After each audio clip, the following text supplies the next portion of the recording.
Hello, my wonderful friends. It's time for yet another story, a part two, in fact, from our friend Despite the Darkness.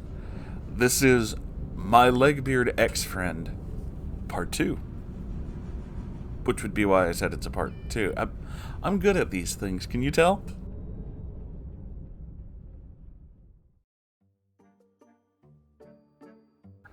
Hello, everyone, and thank you so much to the people who commented and upvoted my first post. I'm happy to bring you the second part of my story and hopefully answer the questions that were asked. First point, yes, Ranger did babysit a lot when I knew her, but one thing I forgot to clarify in my first post was that they were almost always her siblings' kids that she was watching. Ranger's siblings were a whole nother story on their own, honestly. But to keep things short and sweet, they had a tendency to use Ranger like a free nanny. Why? Well, because they could get away with it. It's something that used to upset me a lot back when I was her friend, because it seemed like Ranger was neglected by her family, except when they needed free childcare. Yeah, that's kind of messed up. I used to try to talk to her about standing up for herself and saying no to their demands, but she always buckled fairly quickly. I think a lot of her attention-seeking behavior stemmed from just how neglected she was in her own household and how poorly her family treated her. Her mom and stepdad doted on her sisters and grandkids, but often ignored Ranger. They didn't really seem to care what she got up to or where she went during the day, but if one of her sisters needed to take off to go partying, they would call her up and demand that she drop what she was doing to run home and babysit for them. Yeah, that's kind of messed up. I think I can see where you're coming from with a lot of this. I do feel bad for Ranger in a lot of ways because of this. Now that I'm older and have the ability to look back with better clarity, it's really obvious that a lot of her toxic behavior was either learned from her family or the result of her trying to lash out because she wasn't getting any other kind of attention. Yeah, I can see that too. Secondly, to the commenter wanting to know about how Luna and I's parents felt about her, they were mostly neutral. My mom wasn't around, but my dad tried to have good relationships with anyone that I brought by the house, and Ranger never really acted out around him, so he didn't really have an opinion about her. Luna's parents were neutral at first, too, until Ranger crossed a line by ruining Luna's birthday. Uh-oh. You see, around the time that Luna and I were 17, her parents agreed to let Luna have a birthday party. It was the first time she'd ever had an actual party, but I think her parents agreed because they were happy that she'd found so many friends. At the time, we had a circle of friends from the cons we went to. Because she, like me, was often bullied and isolated in her earlier schooling years. On the day of the party, I showed up earlier than everyone else, along with Ranger, and there was a quiet moment. Luna gave me something that she had purchased for me while she and her family were on vacation the previous week. A pair of really awesome bondage pants that sort of matched a pair that she had gotten herself. Oh, that's nice. Now, Luna didn't make a real spectacle of this or anything. She simply handed them to me whenever she had a moment in between getting ready, and I thanked her and put them away quickly before guests started arriving. Ranger unfortunately had witnessed this exchange and proceeded to sulk for the rest of the party. I'm talking full-on arms crossed pouting in a corner levels. Oh dear. Eventually, she stormed out after slamming the door behind her, and everyone at the party was confused as fuck over what had pissed her off. What I did not learn until Luna explained it to me afterwards is that she had intended to get us each a pair, but could not get a hold of Ranger to get her size. Because Ranger had a sleep schedule as reliable as a boat with holes in it, she often slept most of the damn day. So when Luna called her to try and get her pants size, her stepfather informed her that Ranger absolutely refused to wake up and had simply declared fuck off when he explained Luna was on the phone. So Luna gave up, decided to chalk it up as a, oh well, maybe next time kind of situation. But I did not know these details during the party, and Ranger later tried to manipulate the situation by crying to me over how awful Luna was for giving me gifts, but not her. I felt bad for what I thought was Luna trying to make Ranger feel left out, and this actually caused some tension between us. You see, Ranger did this a lot, and it was something she did behind the scenes, like a kind of puppet master. Whenever she was angry with one of us, she would try to pull the remaining member of our trio into the drama by spinning false narratives that painted her as some sort of downtrodden bullying victim. Over the years, she had convinced me a few times that Luna was avoiding us because she was stuck up. Turns out Luna had depression and hated hanging out with Ranger too frequently because she could never talk about anything around her. When someone won't let you get out so much as I've been having a hard time right now, before they butt in with yeah, well, my life's shit way worse, you stop trying to open up. Yeah, big time. I feel bad about the way Luna felt around this time because I was really unaware. I believed Ranger was my friend, and because of that, I trusted her. Anyhow, after Ranger's tantrum, Luna's parents really started to dislike her, and it resulted in her avoiding Luna's house as we got older. Now that that's all out of the way, let's get actually to the main story. So when we left off, it was around the time that Luna and I were about 23, 24-ish. I was almost done with university. My longtime boyfriend at the time surprised me with a planned trip to Disneyland. I was super nervous, as I'd never been on a big trip before, and when I told Ranger, she mostly just shrugged it off. In the weeks leading up to the trip, she expressed wanting to hang out a bit, though, and I was honestly looking forward to seeing my friend. I was doing well at the time, and was in good spirits after a successful semester. This was when Ranger developed a new fun habit. You see, Luna and I, by then, were starting to get our lives going, and we were working towards becoming independent adults. The doomsday prophecy Ranger had told us about hitting a wall after high school, it didn't happen, and because of this, we quickly started to eclipse Ranger in terms of our progress. Ranger was a few years older than us, but had not gone back to school long term. She went for a single semester before washing out and refused to go back because she claimed that her stepfather would kick her out if she tried to leave and attend classes. Naturally, this story quickly revealed itself as utter bullshit when my own father offered her my old room. I'd moved out by then. Upon hearing this, and I offered her my couch in the apartment I was living at. Ranger refused both our offers and continued to do nothing besides read fanfiction all day and night. So how did Ranger react to Luna and I progressing through life? Petty sabotage. Throughout the week before my trip, Ranger made a show of how she really wanted to see me before I left. I, being a good friend, scheduled a few times we could meet, but let her know I still needed to do a few trip-related errands in between. So I showed up to the place we're supposed to meet, only to get a text from Ranger, 30 minutes later, declaring that she just couldn't make it, and was asking to reschedule. Okay. I was annoyed, but arranged to meet the next day. Only for her to do the exact same thing. This time the excuse was her sister had suddenly asked her to babysit. All week long, Ranger had me running across town to various meeting spots, only for her to bail long after we were due to meet. Naturally, I was getting very angry. She wasted so much of my time that I had to rush and get everything done before my trip. The day I left, I sent her a long message calling her out on her behavior. I told her that she wasted my time and that it was selfish as fuck for her to act like this, all the while knowing that I simply did not have time to waste. I called her a bitch, not proud of that, and essentially called her out on the obvious fact that she had done this on purpose as a way of getting back at me because she was jealous that I was going to Disneyland and she wasn't. Then I put my phone on airplane mode and set off on the trip. While I was on vacation, Ranger took advantage of my absence by resorting to her favorite pastime. So, while I wasn't there, she went to Luna complaining about how I was being so mean to her, and omitting the details of why I had lashed out at her in the first place to make it seem like I was just bullying her. Luna was skeptical, but it didn't stop Ranger from staking her claims. When I got back, things were tense between us for a while, but I didn't find out that she had been talking about how mean I was until much later on. That wasn't her only little act of childish sabotage, though. She also tended to message me when I was trying to study, after being told so, and was passive-aggressive towards Luna and I whenever we talked about our plans for the future.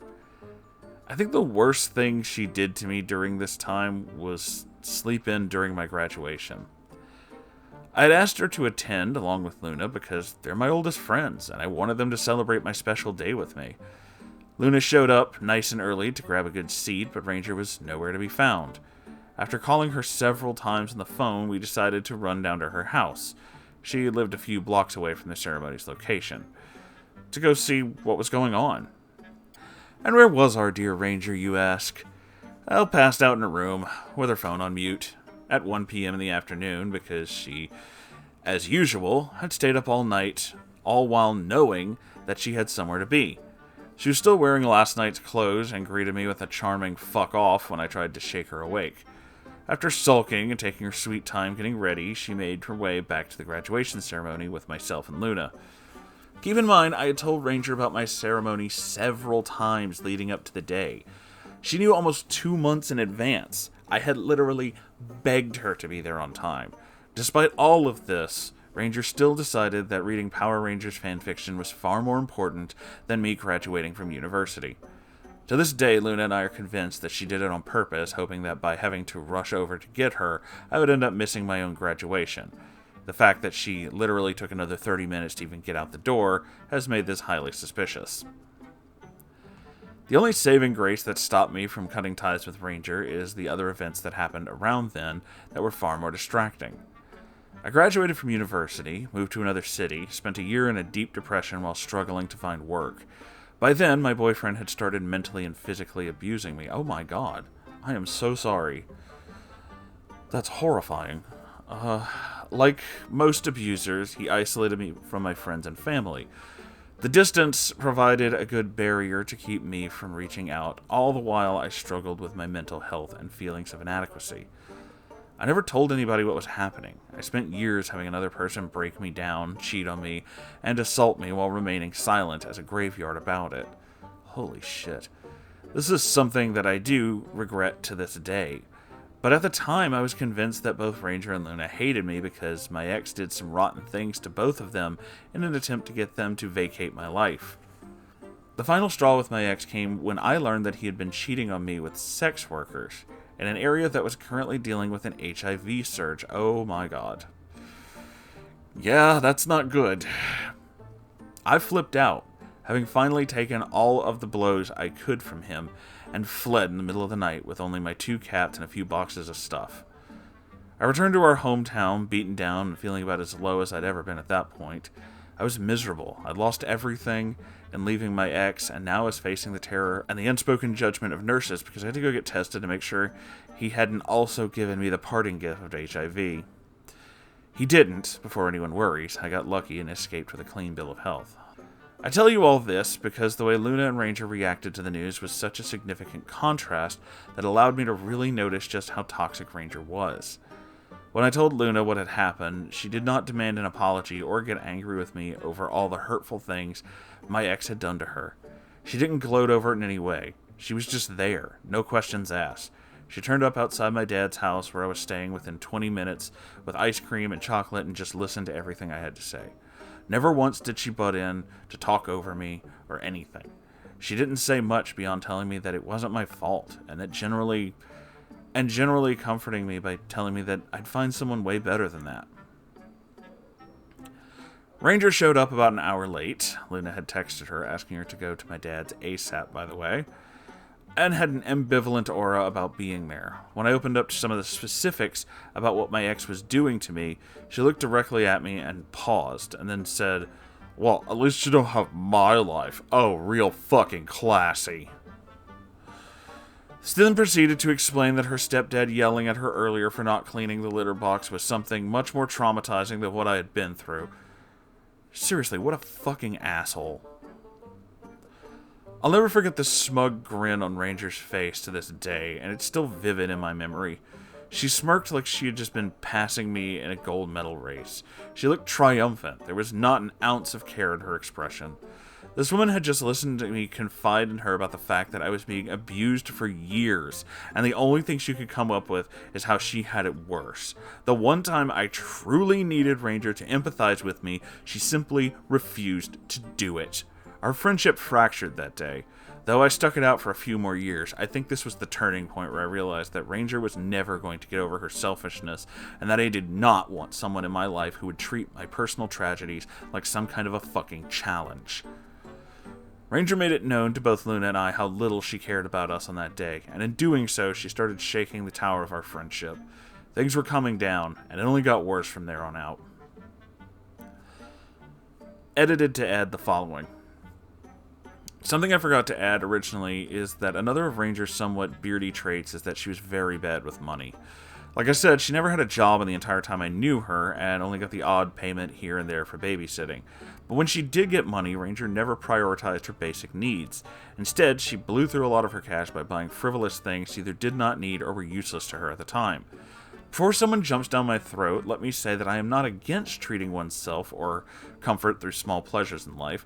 However, Ranger's purchases were often in hand with her constantly complaining about various problems that she had that she could have resolved if she had practiced some common sense with her purchases. She needed glasses for almost 6 years, and despite having many chances, she never bothered to go to the doctor despite our mall having an excellent deal where you could actually get a free pair of standard glasses with your exam. She had bad teeth that were worsened by her drinking of 2 liters of Coke every day and refusing to brush her teeth. Ugh, so nasty. She neglected to go and get them looked at, and they had gotten to the point of developing serious issues with them later on.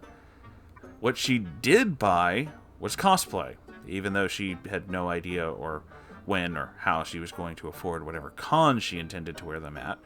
Random plushies, other geeky related items like figures and Pokemon cards. On top of this, she never saved up to try and move out of her parents' house, despite frequently complaining that they were the biggest reason that she couldn't go back to school or do anything with her life. Remember how I mentioned her room in the first post? Yeah, her collection of anime-related trinkets all lived in the same room that was covered in a mountain of empty pop bottles and sunflower seeds. Anyway, I'm going to leave it here and save the events leading up to our friendship ending for next time, but I assure you this drama gets more amped up. Until next time, this is Salt, hoping you all have a pleasant day.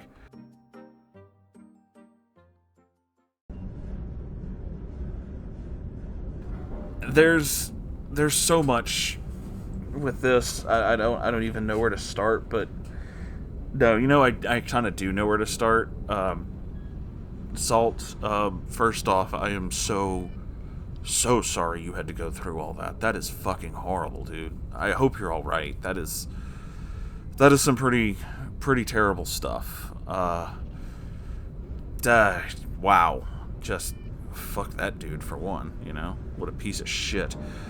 But getting back to Ranger, I think a lot of what you said, a lot of her behavior, and a lot of things like that absolutely kind of go hand in hand with, like, the family thing and all that other stuff. But there comes a point, a lot of your behaviors can be definitely influenced, and for a very long time, large portions of your life even, by the things that have happened with and around family. But there comes a point where you start having to make your own decisions. Like, you start having to evaluate your own being, yourself, how you handle things, how you do things. And it doesn't seem like that's ever going to happen. It seems like Ranger is basically stuck in this kind of like high school mean girl mentality, and is one of those people that just never wants to come out of that. I've known a lot of people like that over the years, where it's like, we're talking people who are like my age, so like people that are practically in their mid-30s and are still acting like, they are the hot senior in high school. And it's like, that's really fucking weird, sir. Please stop doing that, Like, it just kind of feels like that to me. I don't know how on the nose I am with this or how spot on or anything, but it totally kind of gives me that impression, especially with the constant one-upping and the ability to simply brush off whatever horrible tragedy is happening to anybody else in order to make the entire situation about herself. People like that are basically huge narcissists, and I feel like she is definitely getting that.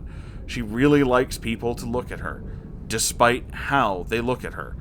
She just really needs that attention. And that's kind of fucked up. That's kind of really fucked up, I'm gonna be honest with you. But the biggest thing about this is that, like, I am really sorry you had to go through all that. It is so fucked having to deal with all that horrible shit, come back and tell people who you thought were your, like, closest friends, only to have one of them just be an absolute shit about it. Like, that's just the fucking worst, dude. That's, wow. But that's the end of this episode, everybody. We're gonna end it here, because this has gone on for a little bit, hasn't it?